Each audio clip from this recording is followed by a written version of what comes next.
સ્થાનિક સ્વરાજની ચૂંટણીમાં અમદાવાદ મનપામાં ભાજપનો ભવ્ય વિજય થયો છે। અમદાવાદ મનપામાં 160 બેઠકો સાથે ભાજપનો ફરી સત્તામાં કબજો દેખાયો છે।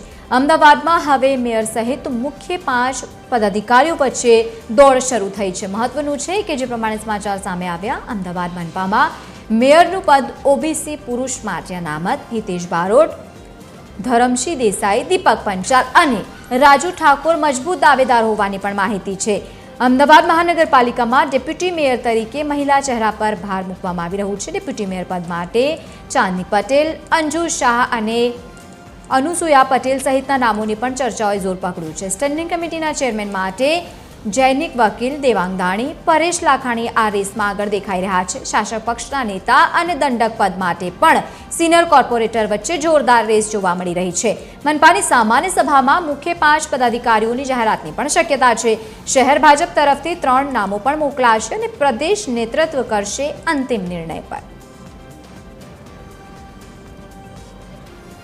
વધુ માહિતી સાથે સંવાદદાતા મોનિકા રાજપૂત આપણી સાથે જોડાયા છે। મોનિકા, સ્થાનિક સ્વરાજની ચૂંટણીઓનો જંગ જીતી લીધો છે, હવે આવનારા સમયમાં મથામણ જોવા મળશે, અનેક નામોની ચર્ચા છે, શું વધુ માહિતી?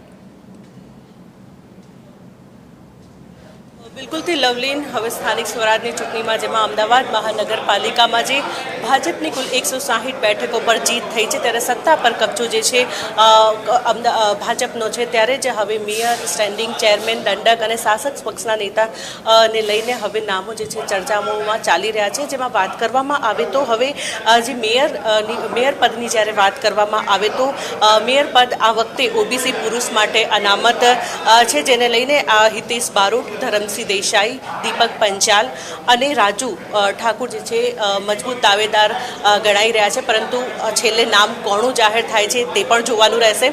ડેપ્યુટી મેયર તરીકે આ વખતે મહિલા ચહેરા ઉપર ભાર મૂકવામાં આવ્યું છે, જેમાં મહિલાઓમાં જે નામ છે, જેમાં લાંબા વોર્ડના જે કોર્પોરેટર છે ચાંદની પટેલ, અંજુબેન શાહ, અનસુયા પટેલ સહિત અનેક નામો જે છે પણ ચર્ચામાં છે। સ્ટેન્ડિંગ ચેરમેનની જ્યારે વાત કરવામાં આવે તો જૈનિક વકીલ દેવાંગ દાણી અને પરેશ લાખાણી પણના નામ પણ ચર્ચા થઈ રહી છે। જો કે શાસક પક્ષના હવે નેતાની જ્યારે વાત કરવામાં આવે તો દંડક પદ અને માટે સિનિયર કોર્પોરેટર વચ્ચે પણ જે રેસ જોરદાર રેસ હવે ચાલી રહી છે।